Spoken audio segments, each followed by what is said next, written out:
Now this is the longest ever Boeing 737. You know, it's funny, the Boeing 737 really started off as this quite small, quite short airplane back in the 1950s, and now this very same design has stretched out all the way to 43 meters, or 143 feet. Very, very long. But the problem is, this plane is supposed to be already flying, but it's not. See, it was launched nearly 8 years ago, and it was supposed to be flying by around 2023. At least that's what was announced in 2021. When the 737 MAX 10 made its first flight. But 2 years after anticipated release, the plane is still not flying because they just can't get it certified by the FAA, leading to airlines like Qatar Airlines to cancel their Boeing 737 MAX 10 orders. They anticipated buying 50 of those airplanes. Today I'd like to fly this airplane a little bit and maybe explore as to why they can't get it released. Now this is the X-Plane 12 flight sim, and we can see the beautiful state-of-the-art 737 MAX cockpit.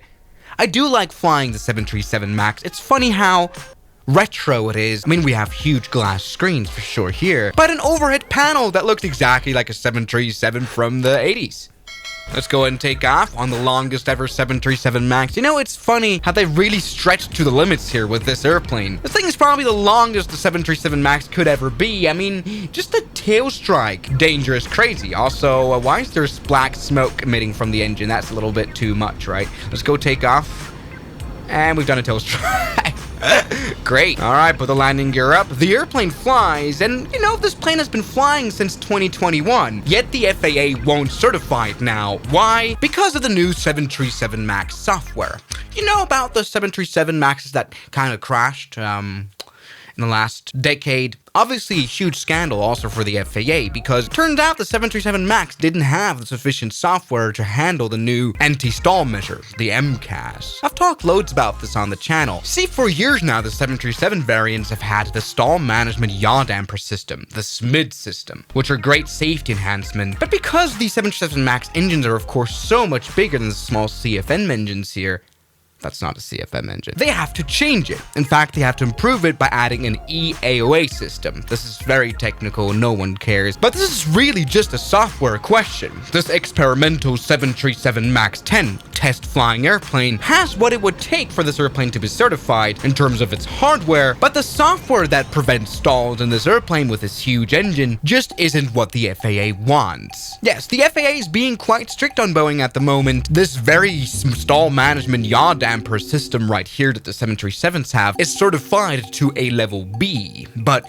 you know, for the new airplanes it would need to be certified to a level A. Whatever those levels mean, it had to be upgraded. So all in all, according to the FAA, the 737 MAX 10 just doesn't have the software yet to be able to safely fly, although Boeing says that's not true. In fact, at the moment they're asking from an exemption for the stall management to the FAA, mainly because the A standard SMYD system doesn't actually have an adverse effect on safety. But I mean, it makes sense after, you know, the FAA wasn't necessarily strict when the 737 MAX 8 was being certified. They clearly learned from their mistakes and are giving Boeing a hard time. By the way, this is the Boeing 737 MAX 11. I've kind of made a longer version of it because why not? It's funny livery here, goal. Or how about United? What? Or how about unit and knitted? West Jet. How about Northwest Jet?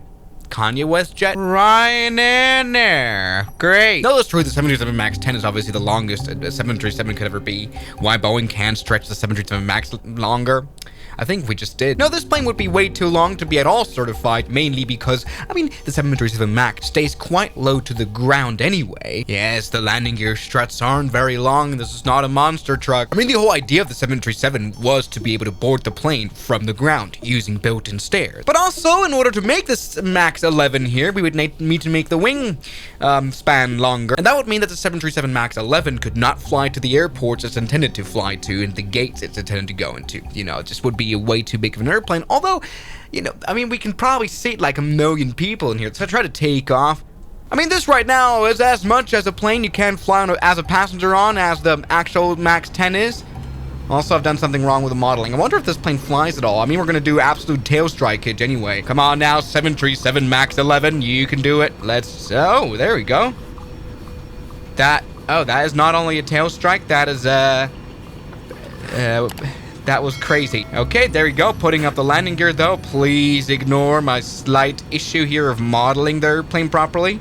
But 737 MAX 11, because of its length, can bank very nicely. So that is nice. Become quite a sturdy aircraft here because the wingspan is quite small. Yeah, no, this is just absolutely stupid. But seriously, I think we can sort of start like a gambling website where people can guess at which year the 737 MAX 10 will actually fly. In October last year, Delta Airlines said that they expected to receive the first deliveries of 737 MAX 10 in 2026. It's now really a race. GTA 6 or MAX 10? Honestly, I don't think the MAX 10 will be certified by next year. Their attempt to cut corners here in the certification progress by exemption isn't really working out with the FAA, nor does the public really like the idea. Why not comply with all regulations before they certify any aircraft? Good question. The real issue here is trust. Boeing lost trust with the flying public, FAA, ESA. The time for granting exemptions to Boeing has passed, and now it's time for the FAA to step up and tell Boeing there will be no more exemptions for the MAX. So my friends of the Airbus A321XLR, let's see if we can land the MAX 11. Well, once again, as much of a concept as the MAX 10 is anyway. Okay, all is fine, all is fine. Come on, you can do it. Get the landing gear down. Now, in order to make this plane, you'd also kind of need an engine upgrade. We've made this very heavy now. Probably wouldn't be able to fill in all seats here. Come on, let's try to land Ryanair. Still set 737 MAX 8 down here. Yeah, maybe Boeing could just, rename the 737 MAX 8 and just make it longer and, like, trick the system. All right, here's the runway. Let's try to land down there. Is this okay? Oh, God. Okay, it's not okay. We're going to do a tail strike, most probably. You have to be very careful. Oh. I'm sorry about that. That didn't go very well. Let's get reversers out. That's very lengthy, boy. Okay. No. Maybe? Oh, there you go. We were able to stop here. Very realistic flying, as always, on the channel. So, everybody, my certification friends, let me know what you think and when you will think this airplane will actually fly. Maybe Boeing's gonna find a new software engineer on Fiverr to build a new flight management control. Oh. Quickly enough to get the system upgraded. But until then, thank you so much for watching this video, and I'll see you guys tomorrow as always. Good night. And a special thanks goes out to my members, my supporters, Guns Killer, R27, James Duram, That Dude, Anime Gods of Gaming, Derek, Insider Plane, Nishijitsu Fanner, Professional Jamal, Ryland Williams, and New the York. You've got beautiful names.